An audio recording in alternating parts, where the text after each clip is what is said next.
Hello বন্ধুরা, কেমন আছো সবাই? তো দেখো, আজকে চলে আসলাম নতুন একটি উপায় নিয়ে। সেটা হচ্ছে লিচু। লিচু কিন্তু আমাদের সবার অনেক পছন্দের একটি ফল। তো লিচুটা কীভাবে সংরক্ষণ করা যায়, চলো আজকে সেটা দেখিয়ে দিচ্ছি। তো একটা কেচি নিতে হবে। কেচি নিয়ে লিচুটাকে আমি দেখো গোটা সহ কেটে নেব।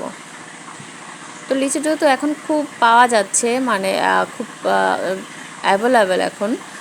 তো এই টাইমে লিচুটা রেখে দিলে, এবং লিচুটা কিন্তু এই টাইমে খুব রসালো হয়। এই টাইমে লিচুটা রেখে কিন্তু তোমরা সারা বছর প্রায় খেতে পারো। আর নর্মালে রেখে দিলে তো না 3 থেকে 4 মাসের মতো খাওয়া যাবে এভাবে রেখে দিলে। আর যদি ডিপে রাখো তাতে 6 মাসের উপরে চলে যাবে, তাতেও খেতে পারবে। এবং টেস্টটা কিন্তু খুব বেশি চেঞ্জ হয় না, মোটামুটি টেস্টটা একই থাকে। তো দেখিয়ে দিচ্ছি, এরকম একটা টিস্যু নেবে। টিস্যুর মধ্যে লিচু নিয়ে এভাবে ফোল্ড করে দেবে। টিস্যুটা ফোল্ড করে তারপর একটা এয়ারটাইট বক্স নিয়ে নেবে। বক্সের মধ্যে এভাবে রেখে দেবে।